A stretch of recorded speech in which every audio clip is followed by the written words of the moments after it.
And welcome to Jam-Packed. I'm your host, Jamila. I have a super special, dope treat for y'all. She is an award-winning actress who aspires to inspire others. She's also a writer, a producer. I think it's just fair to say she is an extremely creative human being and soul. She is the lead actress of the Netflix-acquired A New York Christmas Wedding. And as y'all have known, and y'all know I love that movie, the film is centered, just to refresh your memory, the film is centered on a proposed Christmas Eve wedding between Jennifer Ortiz, played by our guest, and David Wilkes, played by Atoje Abid, which is episode 65. If you really want to get specific with it, make sure you also check out that episode.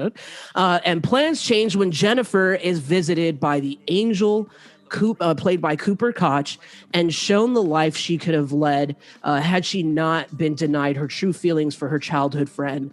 Spoiler alert, I think it's fair to say we've already done a spoiler alert on the show. She falls in love with her childhood friend, Gabby, played by Adriana DeMeo. She's also an award-winning actress, The Row Effect, Paralysis, as well as a writer and producer with her work in Ordeal as well as Four Seasons. She's also in those as well, and whose work has been featured at the Cannes Film Festival, the American Black Film Festival, the Urban World Film Festival, Martha's Vineyard African American Film Festival, and Black Star Film Fest, as well as on HBO, Nickelodeon, Cinemax, CBS, Aspire TV, BET, Centric, and Creative Control, to name a few. And she employs awareness, empathy, and vision to write and perform impactful stories that take audiences on poignant journeys through her critical social issues, through critical social issues, mind you, from prostitution in My Tai, childhood abandonment in Mommy Dearest, and homelessness in Sparrow. She currently is developing a New Amsterdam, which is a feature film adaptation of her viral film, short film, Ordeal, the TV series expansion of Four Seasons, and sharing discoveries along the way, Firespun, an audio short story series. She is also a firm believer in the importance of giving back and community. She is a volunteer and supporter of the Assistance League of Los Angeles, a people's concern, formerly Lamp Arts, and art studio and creativity center serving LA's Skid Row community, Glide's Meal Program, United Way's Home Walk, and to end homelessness. And in 2016, founded OCTO Collective, a group of creatives whose mission is to foster community through thought-provoking projects, conversations, and experiences. Y'all, like I said, she's dope out the gate. Last year, the Assistance League of Los Angeles presented her with the Ann Banning Award in recognition of superior leadership and community service for the year of 2019. For the last 13 years, she has used her time and talents in service of organizations that support homelessness awareness, and at-risk youth in New York, San Francisco, and Los Angeles. Y'all, she gives back. It's what her heart desires to do. She gives back because she knows supporting causes like this is a bona fide way to affect positive change in her community. She's grateful for the opportunity to join the Assistance League of LA in supporting the most vulnerable members of our society and continuing the legacy of community service modeled by the actions of Ann Banning and the women and elders in her family. And as a recipient of the 2016 to 2017 Creative Arts Practice Fellow at Omni Gallery at Impact Hub, Oakland, she assisted with the production and installation of Surviving Pending Revolution, Comrade Sisters, The Nasty Women, Oakland, and various arts exhibits and events. She's also the founder of Smith and Grace Productions, creating thought-provoking content anchored by empathy. Make sure that you visit and subscribe her YouTube channel, which features stories written and produced and or performed by her, as well as the works of artists who inspire her. Her short film that she wrote and stars in, Four Seasons, is an official selection for Diversity in Cannes. And it's also on the film circuit officially. So make sure that you look out for Four Seasons. It'll be screening by the end of this month. Make sure that you check out her Instagram page, as well as the Four Seasons Instagram page, which will also be in the show notes. Y'all, they out here. They're doing it for the Diversity in Cannes Short Film Showcase this month, with Afro-Caribbean running through her veins. Being the first generation American. She grew up in Brooklyn, East Flatbush, if you want to get specific with it. Joining us from LA, low-key down the street. Folks, I bring to y'all Nia Fairweather. Woo! Thank you. Thank you. Thank you so much for that wonderful intro. I feel like, wow. I'm just grateful. Thank you for that. Like you out here doing the damn thing and shaking waves and making making stuff happen out here? You know, yeah, it's been quite a journey. And as we're sitting down today marks 9 years. 9 years ago on this day, I released my first short film, Ordeal, on my website. Wow. I didn't realize it until I think it was like late last night or even this morning. I was like, oh, what is today's date? And I was like, the 7th. I was like, oh, that was not. So I'm in it. As you're reading all that, I'm like, this has been my day so far, has just been reflecting on what a journey it has been as someone who came into the game not knowing anybody, you know? So today is special for many reasons. So I'm glad that we have an opportunity to talk today. This is dope though, because, you know, I that just adds to the specialness of it all, that it marks, that it's been that long, but your life has really been a bunch of full circle moments, like doing a deep dive on your story and your journey has been so fun and exciting just to see. Like, your journey has really been like, wow, like, like it's so beautiful and dope. Like, I don't know any other way to put it, but it's so cool to see everything you've done and to see where you started and to see where you're going, and you're just getting started according to the masses. You know what I'm saying? You've been putting in that work. You've been doing that work.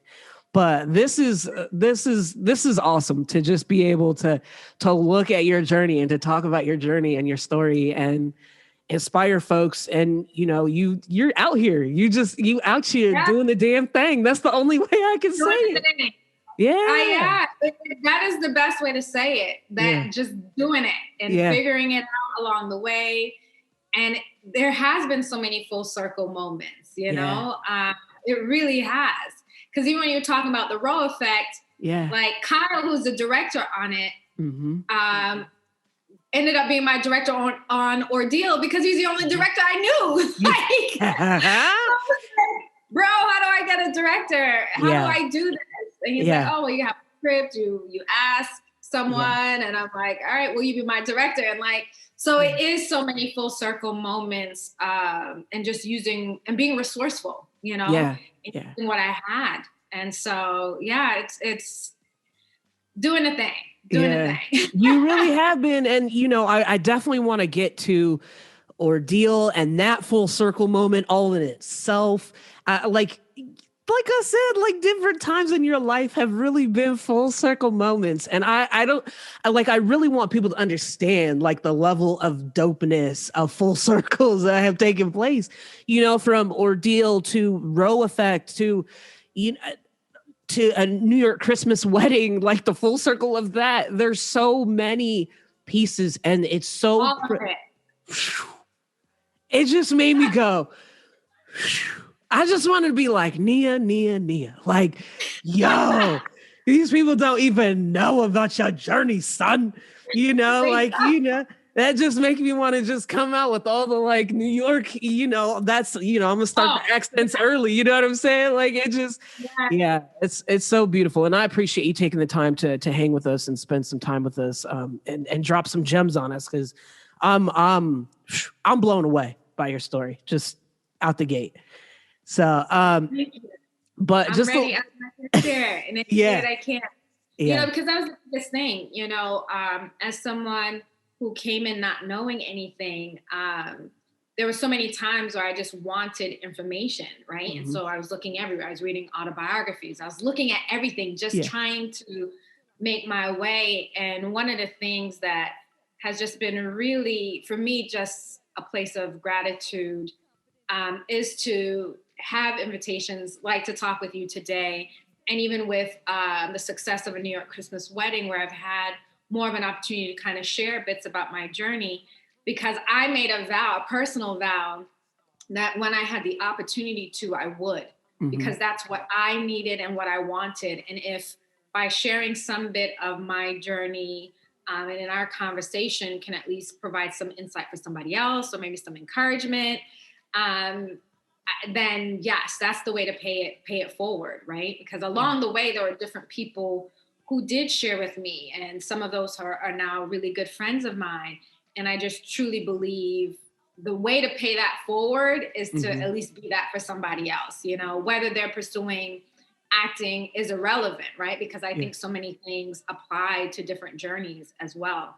So I'm really, really excited, and it's just serendipitous that this happens to be the same day 9 years later that I released OORDEEL, and all the links between all of that. Even there's so many full circles that I'm like, if I had to put that all on a website, Instagram, it's just too much. It's too much. You just have to just send them to the jam-packed episode that you did, because we're about to touch on all of it. Yeah, we're about to get to all. Absolutely. So before I just get carried away and taken into like some dope conversation, let me get a little order of business out of the way. So today, your drink of choice was actually a book donation. So, and I dig that. I love that, because that has never happened before. I love that. Like, I mean, I would have donated out the gate anyway. Like, but I love that, they said, just donate. Just donate whatever you would do for a drink, to send a drink, just donate it. And that's so real, because we don't realize what we really spend our money on. If we just put it towards some good, that would really be more helpful to somebody else, rather than, a little alcohol or a little cheap thrill or whatever, I really like that. And I'll have the link in the show notes for folks that want to donate.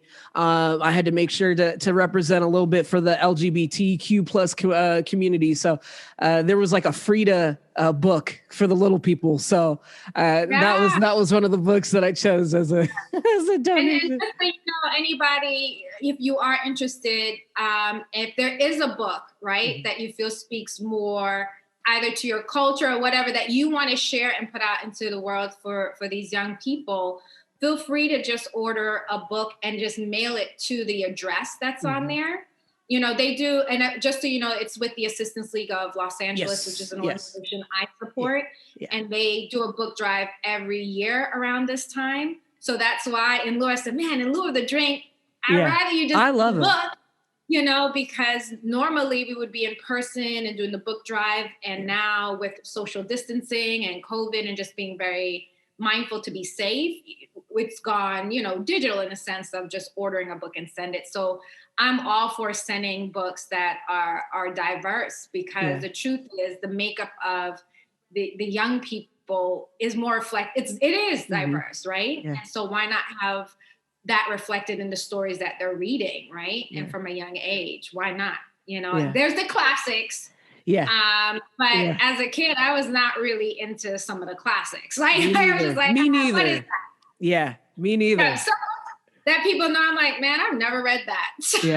yeah, exactly. Yeah. But I think what we don't, at least I firmly believe in, if you're giving something that you're super excited about, the kid will feel it, right?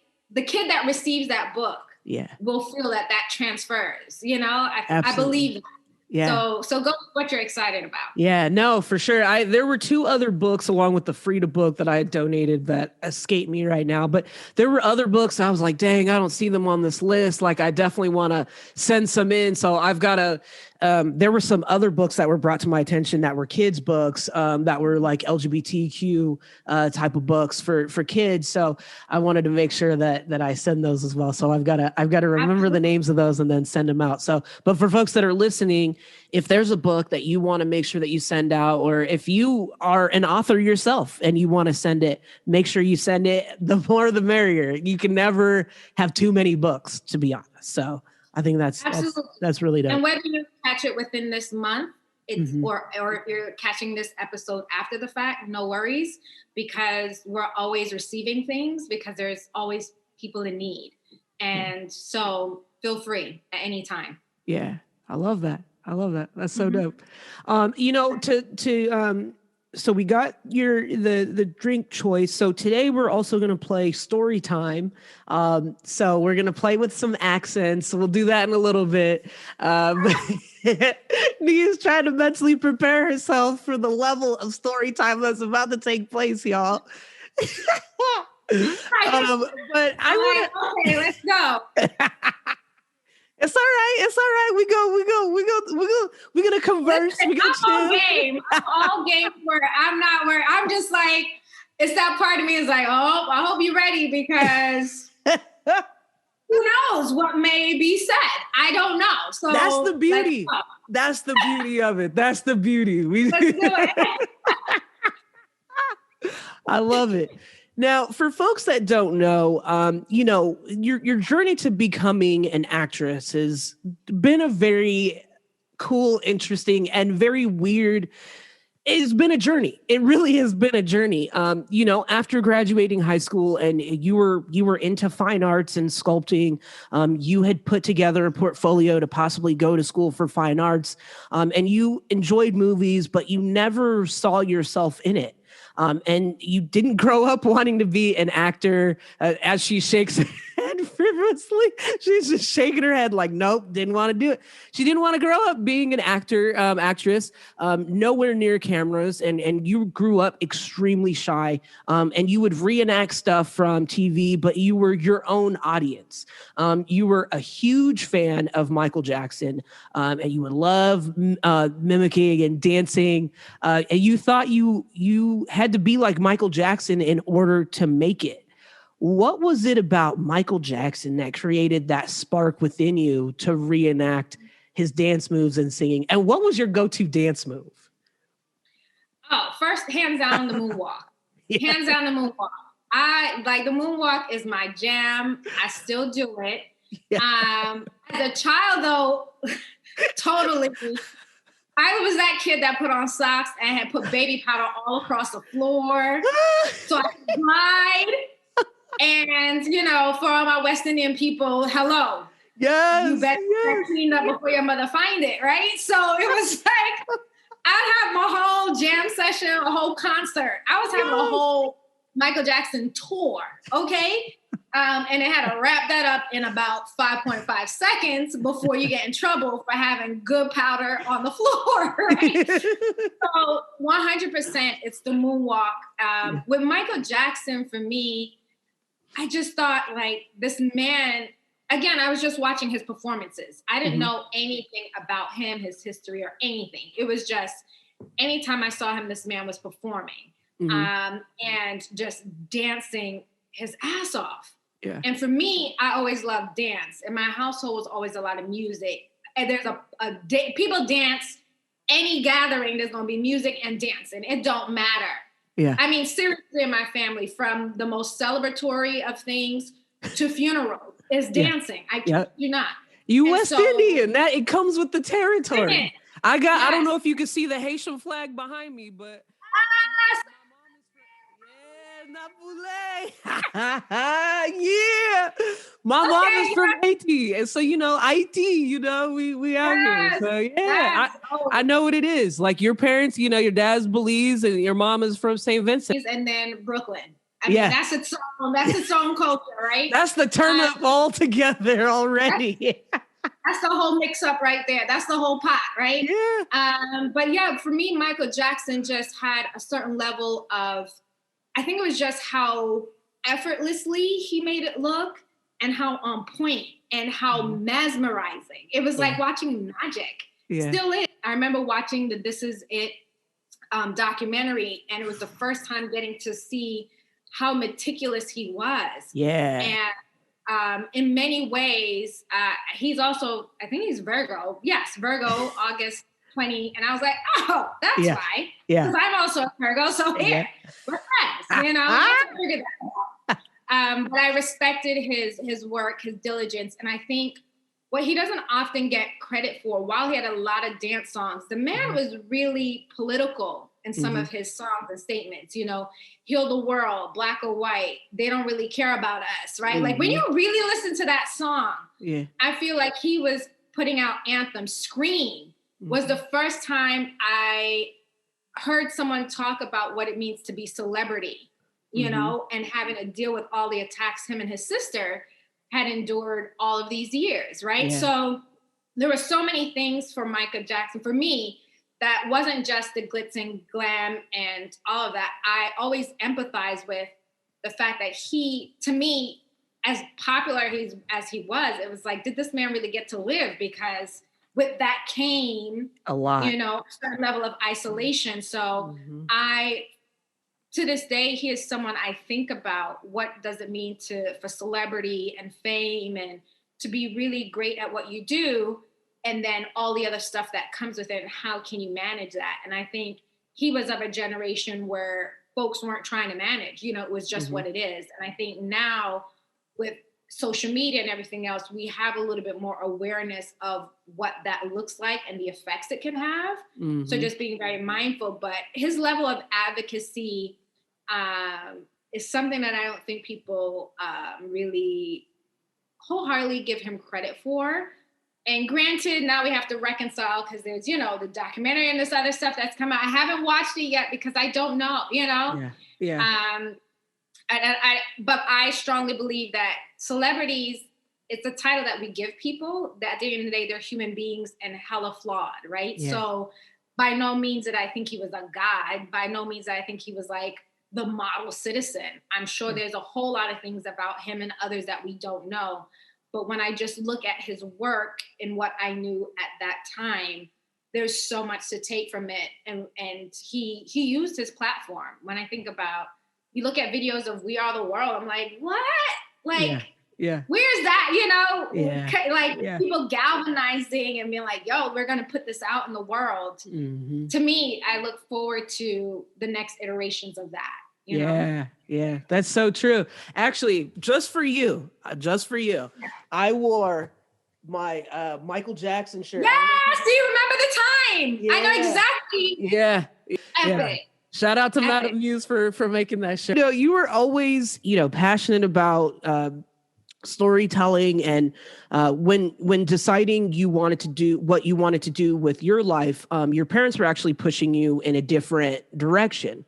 And you had an interest at the time in business and advertising, and you went to school for business, and you realized that ceramics and sculpting that it was your passion, but and you've always been an artist, but you realized that ceramics and fine arts was not a secure path, and you went to school but you weren't really into it, and you realized that you could tell a story with ceramics and fine arts. At the time of trying to figure out your path, a lot of adults around you were getting laid off of their jobs while being asked to figure out what you wanted to do with your life. And it hit home for you because that was the generation that worked the same job for 20 years. You know, it's that Afro-Caribbean, I feel the same way about my mom as well, like she wanted to do acting and dancing and, but she stuck in that same job. To secure, for the family. You felt the pressure for you to get a secure job. That generation, they stayed with the same job, but your journey was different because your generation now gets to decide.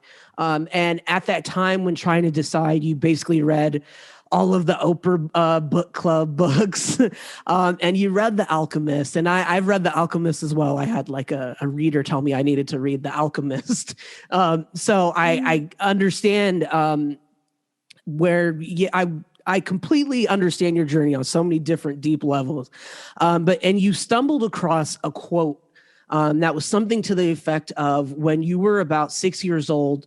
That you knew what you wanted to be, but you were conditioned by our parents, conditioned by our parents or society of what to be. What does that quote mean to you now? And what did it mean to you then to see those words that could empathize with your journey? Yeah, that's a good question. It's funny because when I read that, and I was like, what? When you're 6 years old, you know? And that's what I was like, 6 years old. Like, yeah.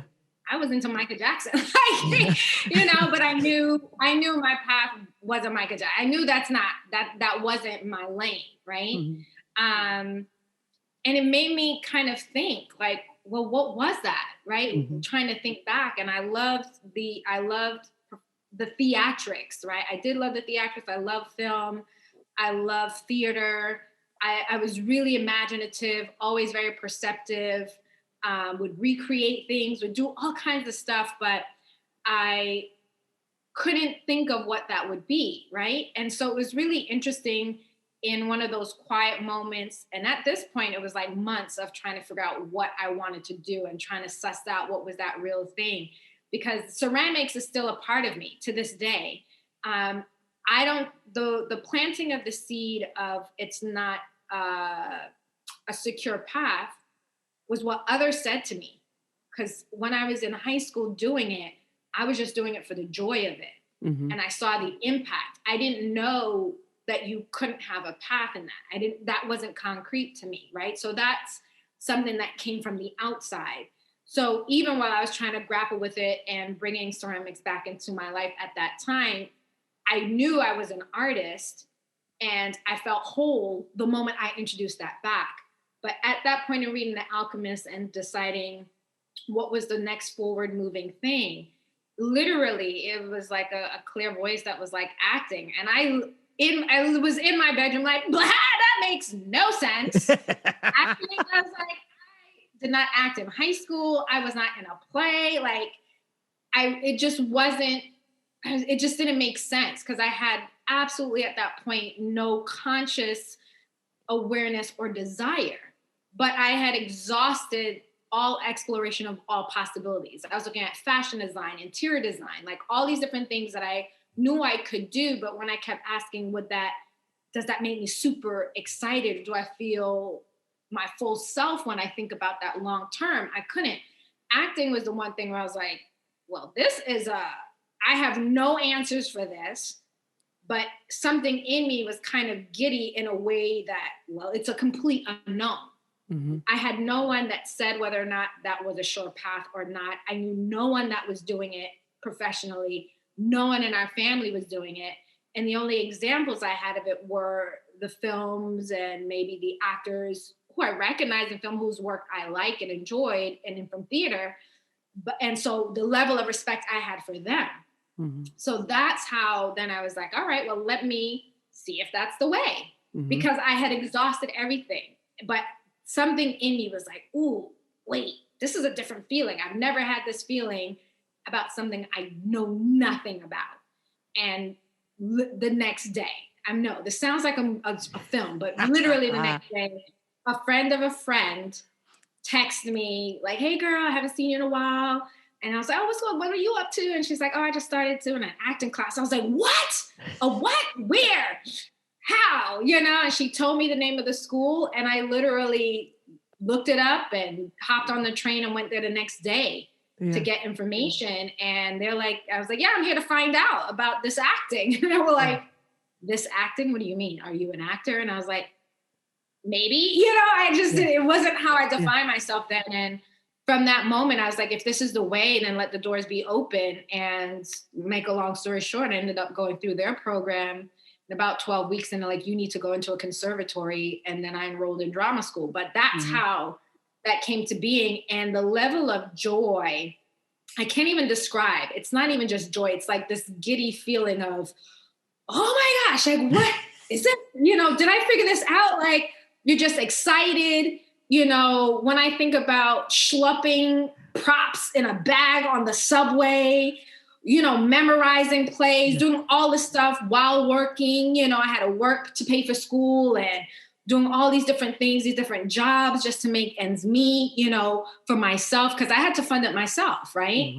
I didn't have the support. And so when you realize what you would do to do it, and it wasn't a compromise, you know what I'm saying? It's like, that's just what it is. And I had the most fun. I was up early in the morning, not going to bed till super late, because I'm doing both lives, working and all the preparation, and was never tired.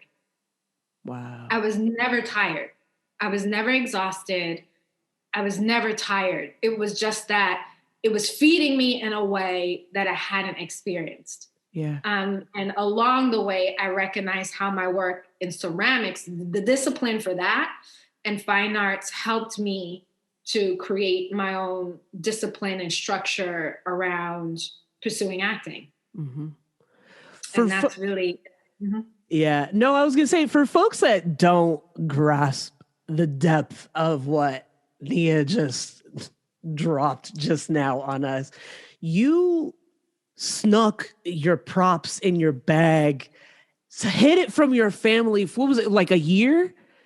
For a year. And they didn't know that this was your new journey that you were going on. And your friend told you to journal and, you know, all that stuff. Like, how, I know that you mentioned before that it was lonely, and you were told to journal.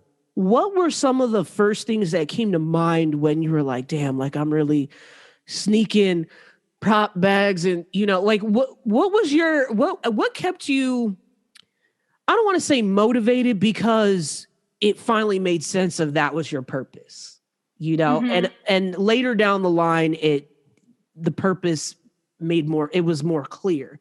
But in that moment when you were hiding it from your family for a year, what was your mind like? How did you feel? Like, what was, because I imagine that's very difficult. You're living these different lives, having to keep it from your family when, you know, your family hadn't seen you act before until, you know, they saw you at the theater. Yeah.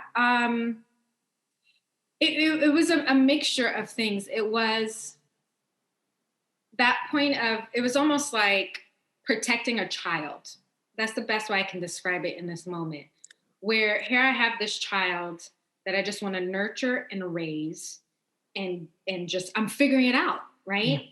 And because I had already had the experience where in sharing certain things, you might be discouraged. And I don't think it was intentional. I think adults were just adults thinking from their own experience and just wanting to help, you know, give you good advice. And then friends of mine, you know, it was like, what? Acting, you know,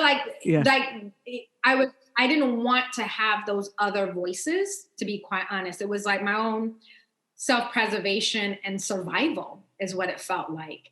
How do I nurture this part of myself that I'm discovering, and so that I can be in a place confident enough so that if and when someone says something against it, I won't be discouraged and I won't be swayed. Like, that was the level of conviction. My friend, a dear Curtis, a dear friend of mine, is the only person that knew for that whole time. Wow. And he was like, you need a journal. You need a journal. And he was all into journaling and, you know, he was on it before I was. I was like, it was just like, he was like my own little Deepak Chopra. Like, he was right there, like ushering me through. And I was an equivalent support for him, right? And we were in it together. It was like, we are in it. This is mine. All right. So to have that person, while we haven't talked about it yet, but in the, you know, like how in A New York Christmas Wedding, there is an angel character, right? I strongly believe in life, while our media may make angels seem very mystical and winged creatures and, you know, of this other world, friends, he was my angel at that time because he was the one person I could share with. I was a mess. I was crying. I couldn't figure it out. All these emotions, the overwhelm of having to work, even where I was working, I didn't want them to know I was going to really pursuing acting because I needed that job to pay. If that job went away, I couldn't pay for school. I couldn't pay for anything. And so it was survival, keeping that secret while it didn't, I don't know if at the time I was like, it's a secret as much as it's survival. I need the job, so I have the money to pay for school. I don't want to tell anyone because I'm still trying to figure this out and I don't have the answers. And I'm 1 second away from unraveling. I gotta it was like self-preservation. So really, it was lonely because there was no one else to bounce it off of. And even my friend, while he was super supportive, he wasn't an actor, right? He wasn't in it. This is just like, yo, I love you. I want the best for you. And likewise, right? And that for me, it really was about survival.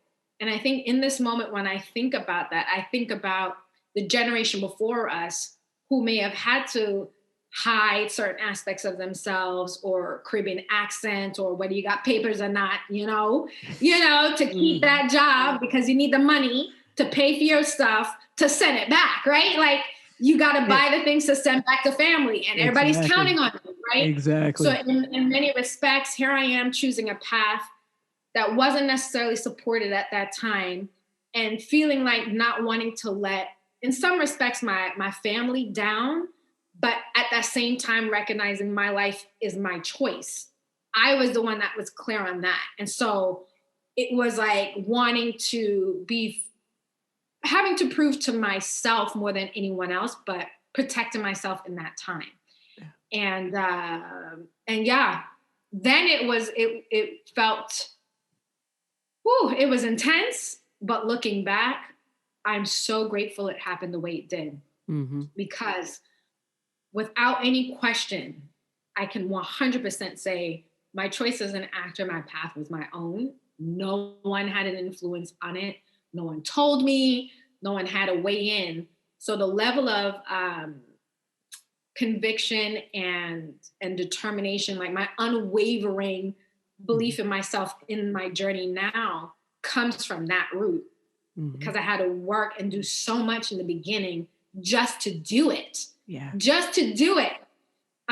So it's like, now I'm like, you can't challenge me on that, right? No one can take that away. And I think there was a part of me feeling like, could someone take that away? And the truth is no one can, but it comes with a certain level of confidence and ownership for ourselves first. And while I wasn't conscious that was what I was doing then, I was just surviving. I can look back on it and say, I was just, it was protecting my little baby until it was ready to be pushed out the nest, right? I feel that. And then by the time I feel that, like, just being able to lean into your purpose and like for it to like, it all came together, for folks that still aren't grasping the depth of this. When she passed, was it the 12 weeks at the Oda Hagen? Is that how you say it? And they said, okay. And you had passed all of the things that they were having you do, and you had auditioned to get into a school. You had to do a cold read. You had shown up to the school to talk to them and see what was up, and they had you audition. You did a cold read. You didn't realize that people that were auditioning couldn't have something prepared anyway. It was supposed to be a cold read, and you got in. You got in, and being able to just say, well, this is what I want to do. I'm putting all into this. And you show up doing a cold read, knock it out the park. You're going to the school, and that's like leaning into your purpose even more, and that's so dope. I just wanted people to understand the grasp and the depth of your journey because, for your first acting role, and that is one of many full circle moments. But your first acting role in a film is actually a unique story that led to being the lead in The Roe Effect. I can't wait to talk about Roe Effect shortly. That was deep. That was heavy. But you had submitted your headshot to all of the schools in New York, and you ended up reading for it, and it later became your first role. You had gotten 6 callbacks because they wanted to see you opposite other people. And that role actually ended up being your first queer role. So A New York Christmas Wedding actually was not your first queer role. No, I learned number 3. Number 3.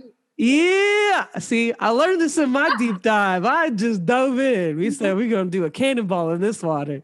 But can you share the full circle moment of how you got your first acting role in a film, in the film The Roe Effect, who actually was the director of the Bobby Brown story, correct? Yeah. That whole... So when I got into the American Academy of Dramatic Arts was when I finally told my family. It was like, I got it, right? So it was like tangible proof, more so for them to be able to share. Mm-hmm. But why I went to the school was just so I can have a community. Because at that point, I knew I could I was very clear that I was a leading lady in acting. Like I had determined that. So being at the school was more so about having a community and people to learn from and learn the terms, right? Mm-hmm. To know what it is. Mm-hmm. For my family, it just served as additional proof, right? Mm-hmm. But yeah, leaving there, that's a theater program. You find out that you have to audition, you have to have a headshot. And I was like, another thing? I was like, headshots are hella expensive. Like, do y'all know? Right. Like, we are struggling. Like, we had to pay tuition. Now I got to pay on average, upwards of $600 for headshots for your shoot. You got to print it. I'm like, oh, only to have people want you to email it. And I was like, well, why do you have to print it? But anyway, why do we need a physical one? It's like so much money being spent before you even have a job, before you even get the chance to audition. Mm-hmm. So I was like, listen, I done printed all these headshots. Y'all gonna get these headshots. I mailed it to everybody that I could think of, like every school in New York, emailed it if I found an email address. And I saw in Backstage, for those who are actors or who are not actors, Backstage is a publication geared towards actors. They have like a section where they post different acting gigs. And so I saw this synopsis for this film. And I was like, he's at NYU. I was like, it said NYU. And I was like, all right, NYU is a good school. I'm just going just on the little bit breadcrumbs that I have at this point, right? And submitted to it. And then I kid you not, like maybe 5 minutes or so later, I get, I want to say he called me actually to say, hey, I'm Kyle, the director of this project. I'm interested in, calling you in for this role. I'm thinking it's because of my email. Lo and behold, it's because I found this out. I didn't tell him until like after I actually booked his project. I was like, bro, how the hell did you, like, the timing was so quick. Like that was super fast. Mm-hmm. He had the physical headshot from NYU while I was emailing for that opportunity. So I just like, that's some fast emails, right? But so that's how that connected. And at the time it was for an MOS project, which in film school means they're just shooting a film without sound. So it's all about expression and them exercising their techniques that they're learning as a director. Mm-hmm. So that was my first gig with Kyle, Adrian Scott. From there, I mean, we were super cool. He was amazing. Like, I was like, wow, like this, like he's amazing. Like if this is directing, like, this man is about to get all the Oscars. Like I was saying that from day one, because I was like, the way that experience was so wonderful for my first experience. Mm-hmm. Then I want to say about a year or so, maybe it was 9 months, he was gearing up to do his thesis film, which was The Roe Effect. By that point, we're friends. He was sharing the script with me just to get feedback. Mm-hmm. And I'm reading it like, yo, I want to be in this. Yeah. But, I'm trying to be respectful of our friendship. You never want to put people in position where they have to tell you, be awkward if you're not the right fit. Right. Or and be like to your friend, no, right? Because he knows you're an actor looking for work. You're a director. And I don't want to, we had become such good friends by that point. I didn't want to, I value my relationships and my friendships, to be quite honest. So no matter what someone's title is, that will never supersede the relationship that we have. And by that point, we had a solid friendship. So when it came down to it, he was like, hey, I was thinking, would you can you come in and audition for this? So I was like, oh, I am ready. And I was ready. I was like, yes, let's go. So I went in, and it was my first time doing the auditions for film and having to go in for callbacks. And it was like 6 of them. And I was like, man, I must not have this role. Like, something's wrong. Like, I was just thinking something must be wrong, right? Because at this point, I didn't know that callbacks are a good sign. Mm-hmm. I'm like, I must be fucking up in the room. Like, why does he keep calling me back? Like, what is happening? And lo and behold, after he called and was like, hey, you got the part, I was like, what? And I was like, well, why did he have me call back so many times? Right. But then I learned that's just the work. And I appreciate him for doing what he needed to do as a director. The story was his, it was important. Who played Dawn was important, and he needed to know certain things. He needed to see me opposite other actors. So I will always respect him for that, right? And I don't take anything away from that experience, because as the actor, I had to come in and nail it and rock it and be truthful every single time, which I did. And Raw Effect then went on to win just about every film festival we're in. Wow. Here's a full circle moment for you. The first film festival I went to was Cannes Film Festival for the Raw Effect. What?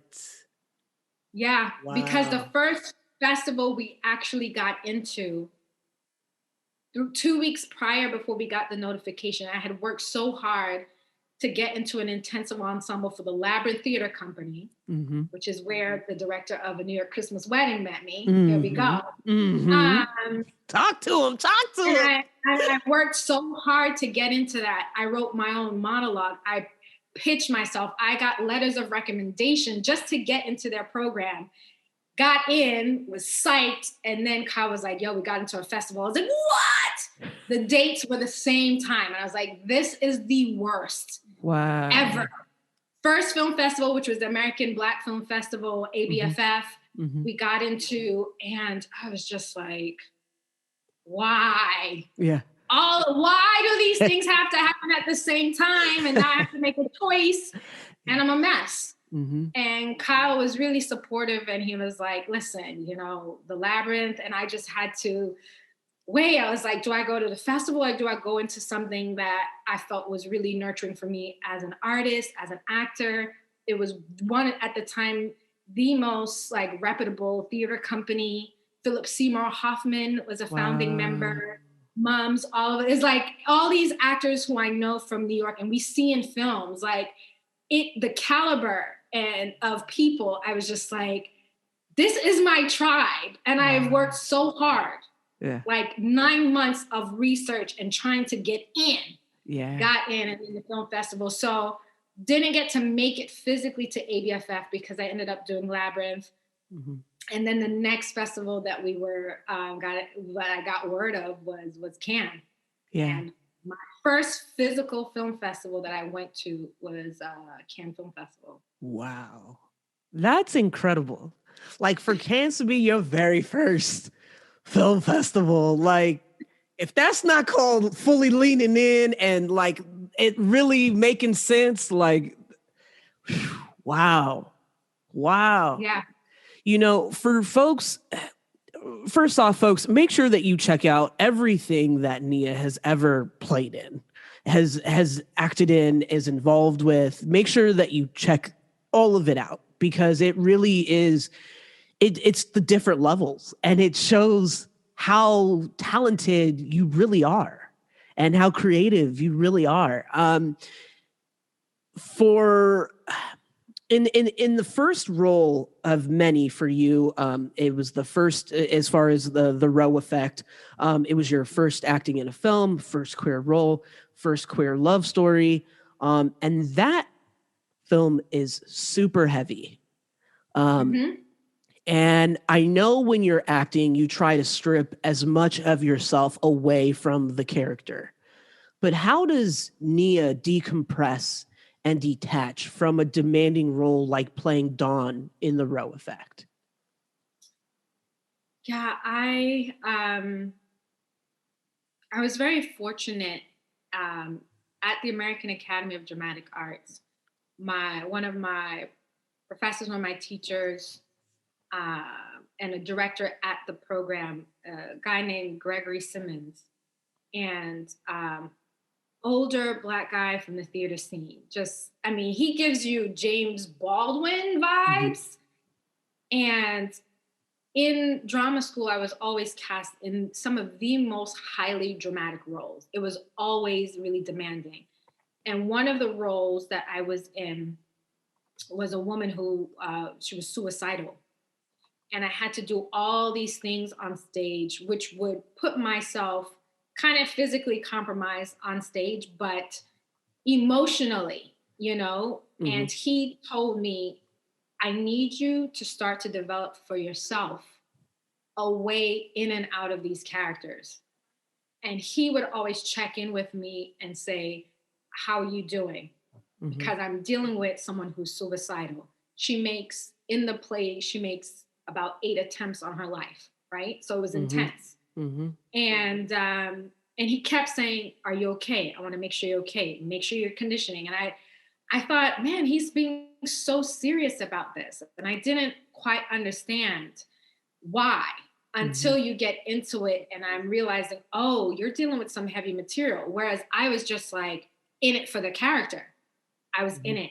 So fast forward to the Roe effect. By that point, I had already had in my muscle my own practice around it and how to be in character, to be there fully in the moment, in the performance, and to how to be able to separate myself from her when I need to be in the world, right? You need to be Mm-hmm. aware enough. You need to be in your own sound mind because you still got to cook, you know, you still got to Yeah. do things for yourself. You still got to get home. You still got to do things, and you don't want to be in a space where you're not fully aware or you are in the character so much that you start behaving like said character in your life towards other Mm-hmm. people, right? Because Yeah. that happens. There's a lot of actors who don't know how to come out of it, right? Or there's schools of thought that believe in being in it the whole time you're filming. Mm-hmm. But that's a luxury that most actors who are well off, you know, usually they're the actors we already know and they can afford to be quarantined, so to speak, while Mm-hmm. they're filming. Yeah. The average actor doesn't have that luxury. You may still have to go to work in between shooting or different things. So for me, I developed a practice, still to this day, a lot of it has to do with a lot of self-care. I didn't call it self-care then, but when I'm off of the set, it's like it takes me about an hour and a half to 2 hours to Mm-hmm. really come out of that experience. And then you realize, oh man, I'm hungry. I didn't eat today. Or, oh, I'm tired. I'm exhausted. Then you start to have your own feelings because some of that is just adrenaline, Yeah. especially in a play. You're on for like 2 hours, 2.5 hours. And then you're like, boom, your body's like, hello, we didn't eat. Hello, we're tired, right? Mm-hmm. And so for me, it was a practice of learning to listen to that, to know, okay, I need an hour's time. So I typically I don't book anything afterwards. I don't go out to eat. I don't hang out after a production or anything because I need that time for myself afterwards to just release whatever is there and be back in my own body, so to speak, check in with myself, tend to my own needs, and then make sure I'm getting ample rest. A lot of it is like keeping hydrated. A lot of things, think of it like athletes. It's a lot of things. I say to people, I'm like an athlete. I Mm-hmm. am. My Yeah. training may not look like laps. I'm not running, Yeah. but I have to condition myself. And so I do that before and afterwards. And so afterwards, it is a replenishing of energy and getting the sleep so that you can go back and do it the next day. Mm-hmm. And for theater, you got to just do it full throttle the next day. For film, we're shooting out of sequence. So it's having to be in the state of mind and experience for where Dawn needed to be for each of those shots. And when you're the lead, which I was in that project, I'm there every day. I have no days off. Yeah. I carry the story. So with the Roe Effect being my first, I was so particular about holding space for her and what I needed to do. And I understood the story and I understood the importance of what it was speaking about and the advocacy that was in it. So it wasn't just Dawn. I always saw her for all of the individuals she represents, which is something that continues in my work today. That's how I feel about, Jenny in A New York Christmas Wedding. I was like, that practice around insulating has gotten 10 times more like specific. But so much of that self-care and being mindful of what thought patterns and behaviors are the characters versus mine. And a lot of that comes in the pre-production work, to be quite honest, so that I know where I'm going, right? You're scoring it. And not caught off or just having to be in it the whole time. And you can't break character because then you lose it. Yeah. For me, it's like, no, I've done the work so that I can step away and know that she'll still be there when I come back tomorrow, if that makes sense. Yeah, absolutely. It definitely does. Wow. Yeah, I was watching it and I was like, that's a tough one to like, you really have to legit just sit for an hour or two and just come back to, okay, these are my thoughts now. I'm hungry. But one thing I will say too, Kyle, as a director, it was my first experience of having a director who he was aware of what the demands of what the role was requiring. And we shot it in New York. I was living in Harlem at the time. And so we were shooting that in Queens. And so anybody who knows New York, if you're coming from Far Rockaway, Queens to 128th, between 5th and Lenox in Harlem, that's a trek, right? And so even though it was an independent film and it was, independently funded, he made sure it was the first time where I had an experience where there was a car service. Drive me from Far Rockaway home, at night because he understood. And I'm so grateful for that. And to be quite honest, I always tell him, I was like, bro, you were the greatest first experience and you kind of messed it up for everybody else because if they're not taking care of their actors in that way, I'm looking at them like, you're not understanding what you're requiring and asking of me to do. While it's my job, but how do you take care of your team and your crew to make sure they get home safely and they have all they need? And on that production, he made sure, like, even for crew, that people carpooled in, like, your gypsy cabs, whatever, to get home. It didn't matter. It wasn't like, we didn't have SUVs. Let me not put that out there. It wasn't like we had SUVs, blacked out cars. That's not what was happening. It was a cab, which was greatly appreciated if you're from New York, to have a cab ride home so you can be safe, right? And so that ride oftentimes allowed me to kind of, at least I didn't have to be as aware of the subway. I still had to be aware of my driver and where we were going, but allowing that time to just transition, and that is just, that's where you realize how much of a team, it is in that. And I'm just tremendously grateful for that. Let's squeeze in a little bit of story time. Okay. So I will let you go first.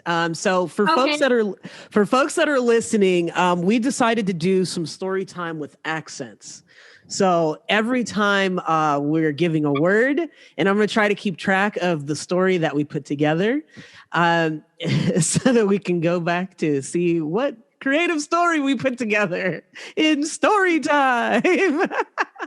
So we're going to try to alternate like what type of accents we're using. But, Nia's a very talented wheelhouse. She also does accents. So we're going to. We'll see. This should be fun.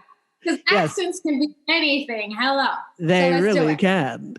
All right. I'll let you go first. So you let me know. All right. Start? Yep. All right. Abracadabra.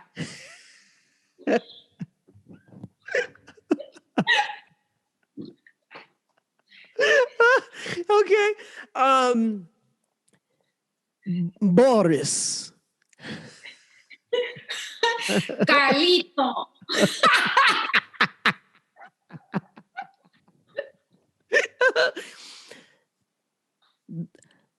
Did. Elevate. What was it? Envious? Elevate. He elevated, I guess. Elevated? I Okay, so I'm having a ball. I can't even get through writing this. So far we have abracadabra, Boris, Carlito. Carlito, did elevate. Elevate. Elevate. I like that. Elevate. For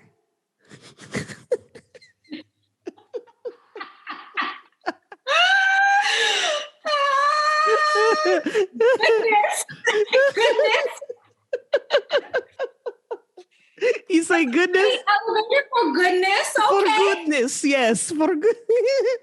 Boris Carlito. Okay. Hi.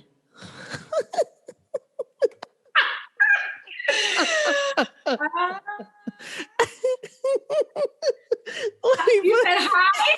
Hi,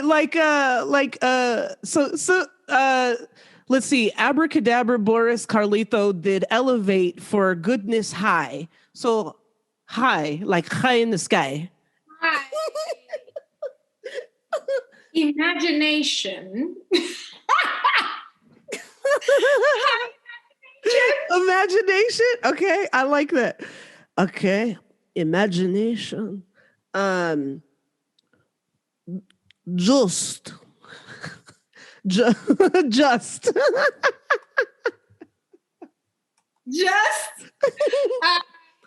kick it. Yeah. Kick it. I'll make kick it one word so it makes sense. Yeah. So we're remixing. Yeah, I had a hyphen in there. Kick it. Yeah. I like that.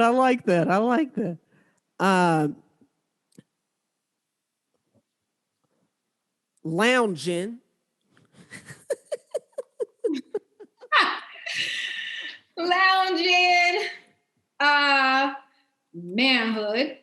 Ooh, okay. Okay. Neither. Ooh. Neither. Opposite. Ooh, okay. Let's see. You said opposite. Pretty. Queer. Yeah. Pretty queer. Yes. Range. Pretty queer. Ranging. We'll say ranging. Ranging. Sensuality. Ooh, I like that. Sensuality. Today.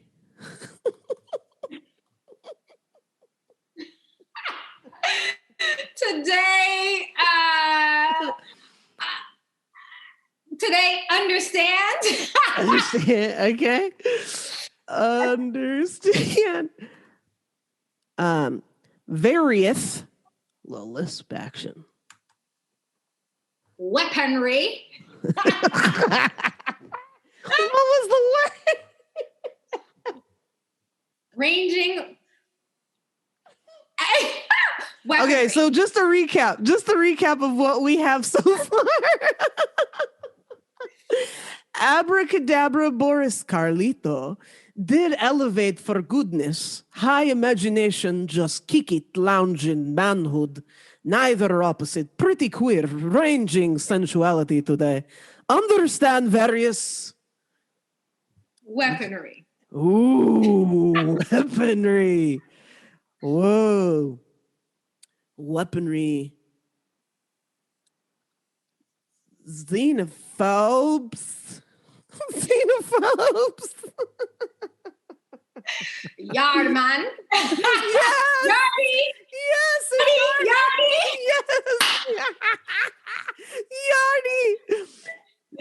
Yardy. Zebra. Yes. That was amazing. So we've got Abracadabra Boris Carlito did elevate for goodness, high imagination, just kick it lounging manhood, neither opposite, pretty queer, ranging sensuality today, understand various weaponry, xenophobes, Yardi Zebra. Cheers. Yes, cheers to that. We've got our non-alcoholic beverages, y'all. We did it. I got some tea. I think I asked for the worst tea in the house. So we got the worst tea going on to make it. Oh, wow. Nia's Caribbean fashion. Yes. Shout out to Simply Wholesome, which is, I love that place. I mean, give you all your soul food. I found out, I think the grandmother's Trini. I was like, I knew y'all got some Western flavor up in here. Yeah. But this is actually guava, mint, lemon, and then they put they blend it with like ice cream, and you can get like non-dairy ice cream, and it is the best. Ooh, that's milkshake. That sounds like the bomb. I'll be right there. That sounds so good though. Yeah. Ooh, I'm gonna need those ingredients. So I'm gonna put that together. That sounds really good, actually. Especially on a nice little Sunday, fun day, just chill. Exactly. Woo, feel them Caribbean vibes. I love it. I love it. I thought it'd be appropriate. I felt like this is the way to go. Yes, I love it.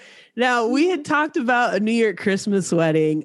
You got a direct offer for that role of Jennifer by Otoje, and it all came from your table read that you did 10 years ago at the Labyrinth in New York with their intensive ensemble. And he wrote the script with you in mind, and Jennifer is Afro-Latina out the gate. What did that mean for you to again have another full circle moment and for that script to be written with you, only you in mind? Yeah.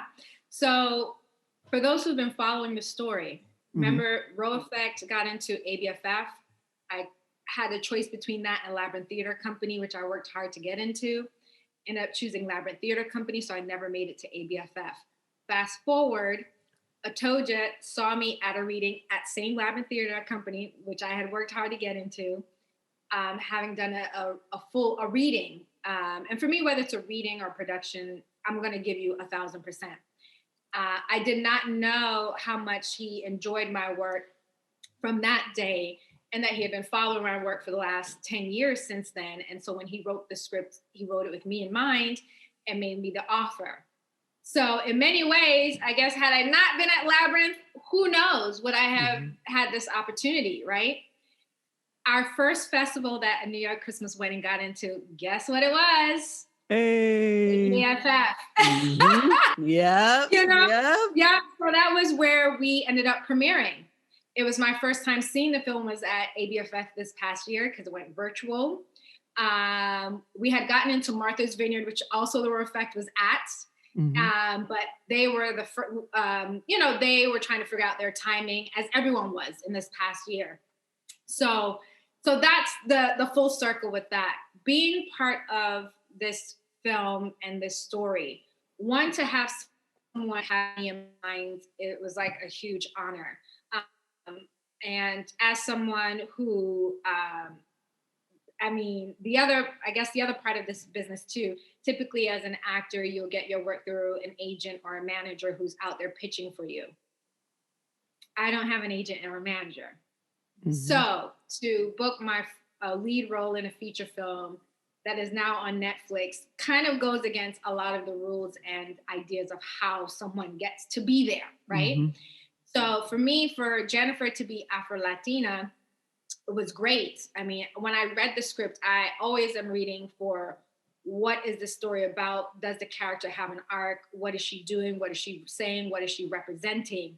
for me, from day one in reading the script, I just saw it as a love story. It's a story about love. It's about love is love. It's about stripping away all of the other ideas and, and limitations people try to put around who gets to love and how and what that looks like and what's, what is the norm and what's accepted, right? I truly identified with that and felt like, oh, yes, I would love to be able to be Jennifer, to represent all the Jennifers, to give voice to all those things that I thought was of importance in the film, right?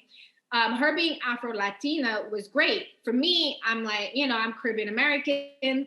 So I'm like, if I'm being considered, clearly it's about to be, a character, a woman of color, someone from the diaspora. So like, to me, that's fine.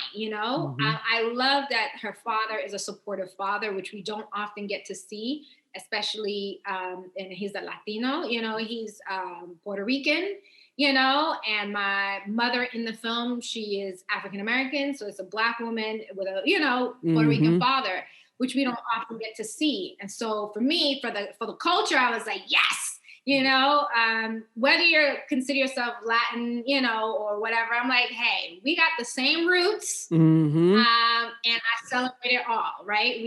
We have the same origin story, right? And so it was exciting to be able to depict that as well. I am hyper aware about images and what we put out there and not wanting to reinforce stereotypes and different things, and being very intentional about the work that I choose.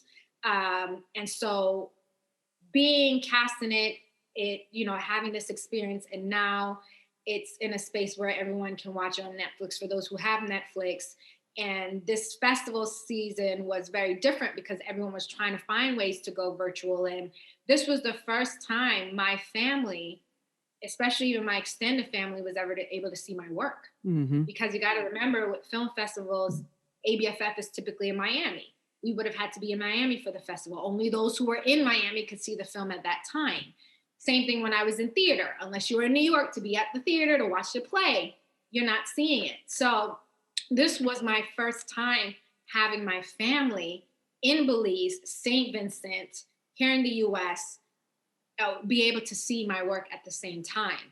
So in many ways, the way this all came together, I think about all the other artists across the US, in the diaspora, in the various countries in the Caribbean and elsewhere, who may not get access to certain films, or even independent films usually don't have such a broad audience because of those limitations. Now we were able to have a community around it. And for a story and what this film represents and talks about, I was like, yes, I wanted it to have the broadest of audiences. And when it comes to distribution, typically you have a film and it may get picked up by a studio and it might be in a theater, right? You used to go into like a movie theater to see it.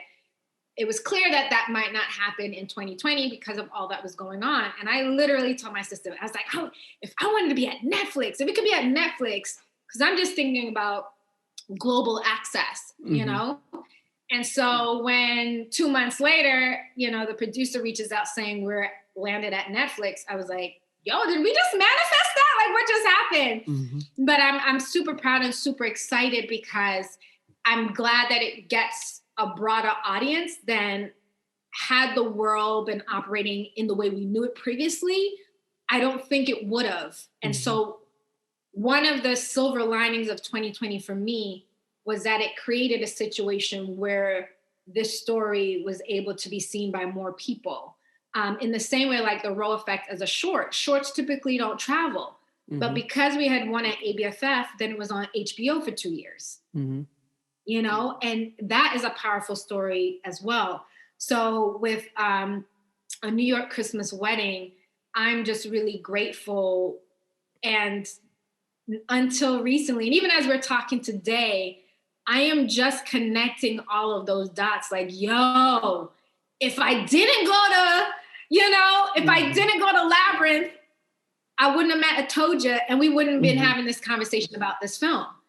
But that choice, which was a hard choice, you got to understand, an actor looking for work, passing up one of the most reputable film festivals to go be with a theater company and cultivate my craft, that no one may see any of the work that we did there, right? Like at that time.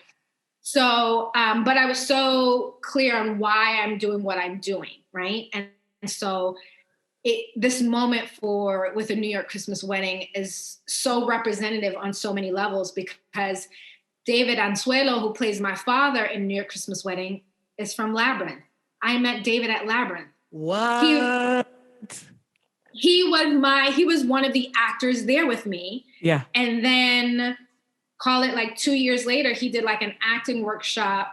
And it was one of the most pivotal workshops where certain things clicked for me differently about bringing in what I believe in my heritage and culture and how that can support my art. Like I don't have to separate it, right? Yeah, yeah. Cut to 8 years later, me and David are in this film together. He's playing my dad, nurturing me. And I got to tell him on the set of a New York Christmas Wedding in person how impactful his workshop was.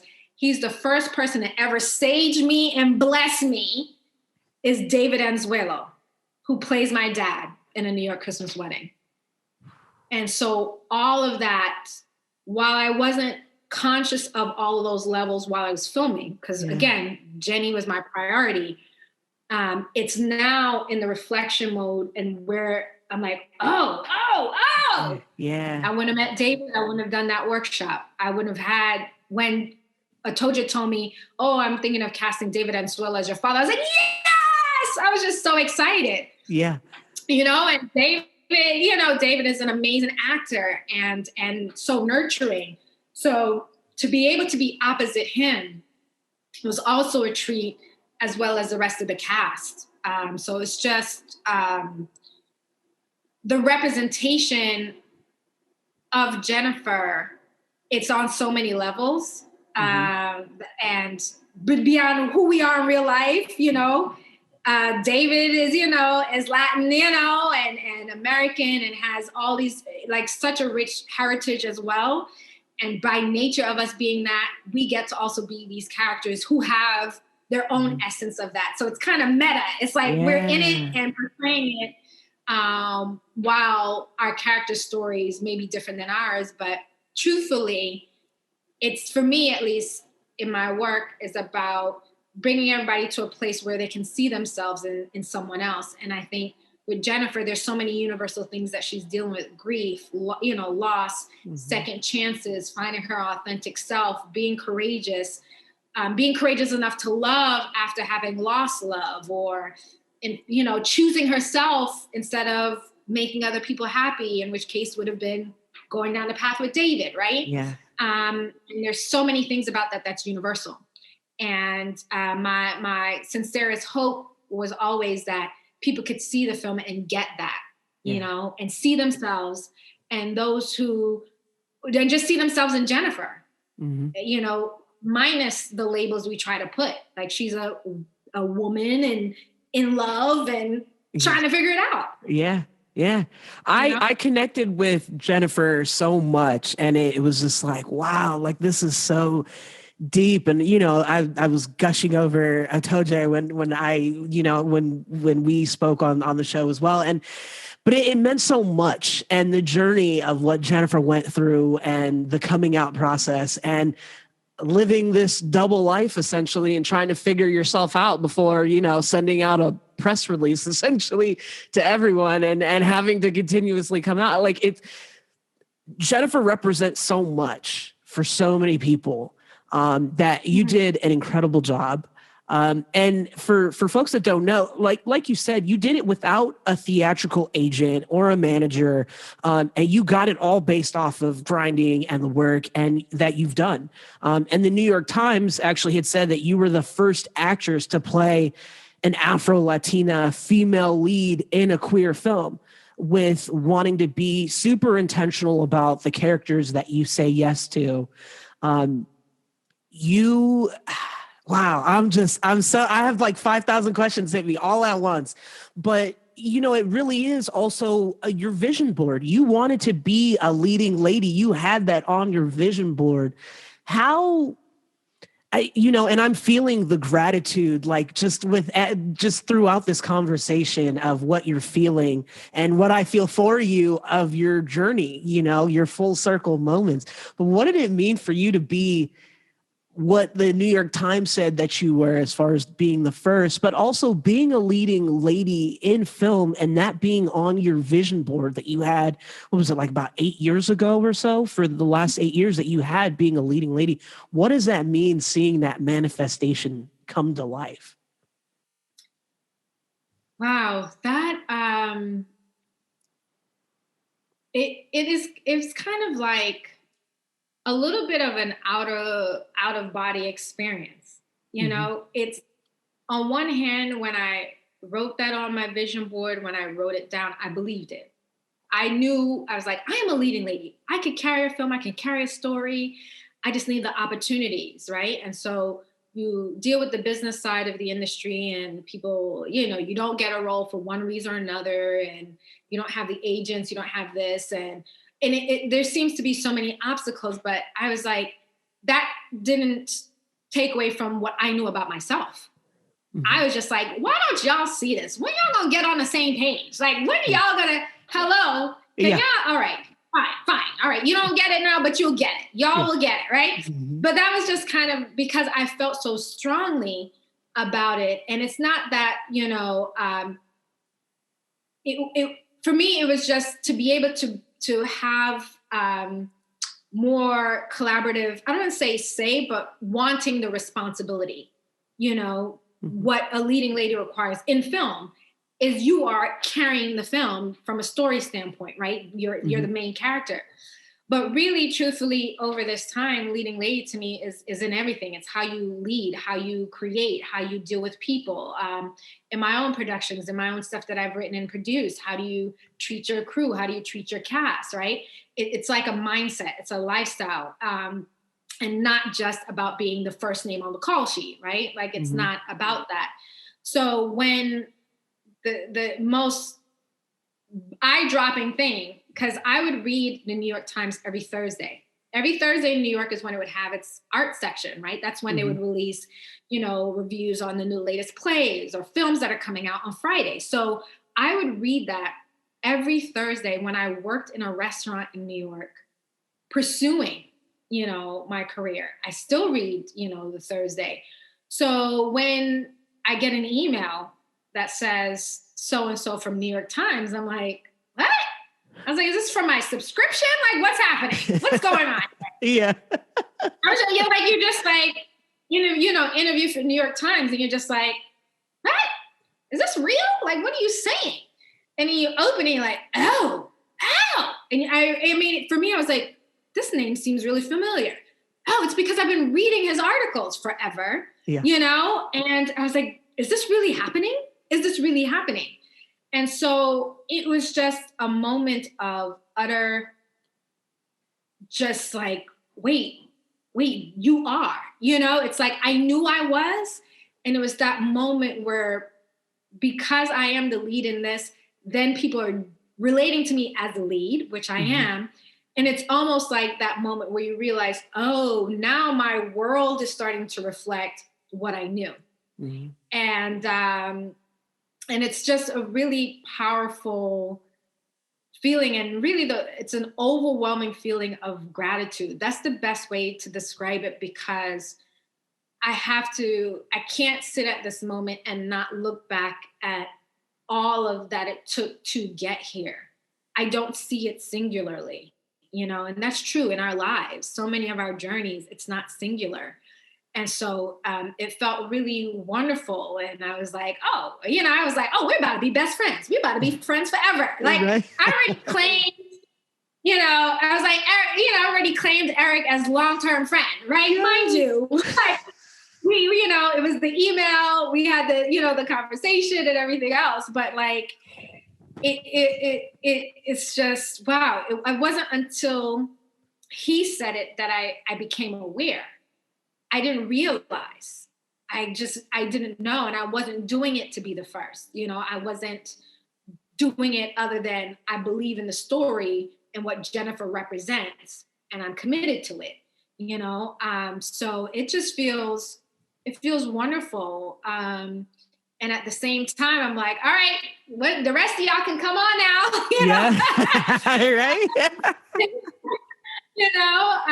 But at the same time, it's given me a little bit more patience, to be quite honest. Mm-hmm. I battle with patience, because when you know and you want something you desire and you know you can do it and you're not getting the opportunities, it can be frustrating. And I think what this moment is teaching me is to trust that I've been doing the work, and that the work is carving out my own unique path. And who would have thought? Yeah. My first time mention and interview with New York Times would have been someone emailing me based on an email on my website. And that was how that connection fostered. Whereas I thought prior to that moment, you can only get those kinds of things or things to happen if you had the agent. Yeah, absolutely. You had the manager. You would have to have that person in place in order for them to find you. Mm-hmm. And that didn't happen in my case. And of course, you do the interview, and then it comes out, and you're like, oh my gosh, because you don't know until it comes out what is used, what's said, what's not. And so, yeah, it's like, okay, it's gratitude, and it's me starting to just trust my own process. Yeah. That it's in my favor. That's so dope. That's so dope. And for folks that don't know, the short film that you did, Ordeal, it started, it trended via WorldStar. And that was kind of that got everybody kind of warmed up to who is Nia Fairweather and like what's going on. But that also started your community, that really kicked off the community advocacy, and helping and giving back to the community. I know you mentioned, when that happened and it was trending, and then they were like, okay, so what's next? Like what's, and you weren't prepared for, they took a little clip of what Ordeal was about, and they were just like, man, we really need to help the homeless and the mental health. And, but this came from your production company, Smith and Grace, but it was really to be thought-provoking. How was that in that moment when it was starting to trend on WorldStar? Like, what was your thought when all of that just kind of kicked off? Oh, I was super surprised. All I knew, I kept getting like these alerts on my phone. And then I called Kyle, like, yo, what is going on? Like, I don't know what. He's like, hey, you don't know? And I was like, no, what? What happened? I'm like literally working literally on my shift at a restaurant while this is happening. And he's like, it's on WorldStar. And I was like, what? What do you mean? I was like, but why? Like, how? Mm-hmm. And because for those who don't know, I specifically shot it as if it was a documentary, as if we were engaging with a woman who is currently on the streets of New York. That was my intention. I wanted to blur that line between reality and what we were creating. So much so, the execution was on point. Thank you to the team of Ordeal, that WorldStar ended up posting it as if it were real. Mm-hmm. And so all these people were commenting and sharing it, and it went viral, like 400,000 views. And people being like, this is why we got to help you. You get a whole myriad of yes, comments, you do. Right? Very colorful, the comments. Yeah. And then I started to get, prisons that were reaching out to me to see if I would speak to other women about how I got off the streets and to where I'm doing. I was like, wait a second. I wrote this. I'm an actor, and being very clear. And so that feedback for me, while I was not expecting that, because at the time I was creating to give voice to something I wanted to say and use it as a way to showcase my work as an actor. So I was still in the vein of trying to get more work. And at that time, really trying to get an agent or a manager. Mm-hmm. I was not ready for it to go viral. I was not ready for people to ask, well, what's next? What happens to her? Where's the next story? I wasn't ready for that next business creation side, because I was still on the point of, I just want people to see my work. But that was the greatest feedback, is the fact that people wanted more, the fact that people thought it was real, the fact that people wanted me to speak on these issues because they thought I had lived it. While it was already a cause that I was supporting, to me, I consider it highly successful because of the impact that it had. Mm-hmm. And it's available. I mean, you can go to my website. Anyone can see it right now if they choose to. It was really powerful because you never know what, I knew my intentions behind creating it, but you never know until it's released into the world what really resonates. And the line that resonated most, that I got people reaching out to me about it, was the line where Vanessa, who is the name of the woman in the film, says, the truth is you're probably one paycheck away from being right where I am. Mm. And at that time, it was resonating with a lot of people. And I think in a year like 2020 and even this year, more people are able to see. And it was what I was speaking to 9 years ago. 9 years ago today, can't believe it, was when I released Ordeal, to get people to see how close we could be to being in a similar position and not have judgment around someone because of their circumstance. And that was the heart of why I put it out there. So the reception was far and beyond anything I expected. I am so grateful for it, because then it became the vehicle that got me more meetings, actually. It became my reel, because everybody wanted me to have a reel, but I didn't have enough work. So my reel was looking like the Raw Effect at the time. My reel was the Raw Effect and like a few other clips from other things. And then it became Ordeal. I was like, here's 5 minutes. You can see what I can do. And this should be enough for someone to see my range. And I think, it was highly effective. And to this day, it still resonates. And I'm super just grateful for how it all came about. Kyle from The Raw Effect became my director. Kurt, who's my DP on Ordeal, is a good friend of mine and my director for 4 seasons, which is out now. So it's like the never-ending full circles. That's like so it's exciting. And I didn't know that releasing, your film online on your website would disqualify it from film festivals, right? So I didn't know.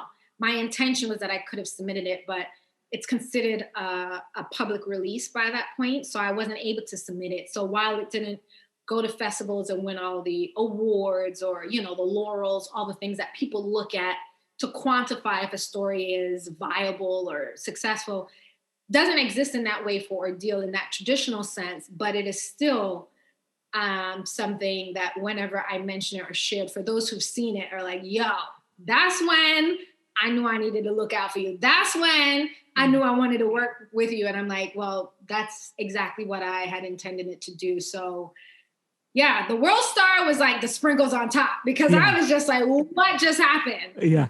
And then it's like, oh, had I thought about it, now you would have put it maybe on YouTube so you can have those hits, right? Because people look at all that stuff. But I wasn't thinking about algorithms or making money. I was just like, hey, I just want to work. Yeah. I want y'all to, understand I'm here. I'm serious about my craft. I love what I do. I just want to do what I do. Yeah.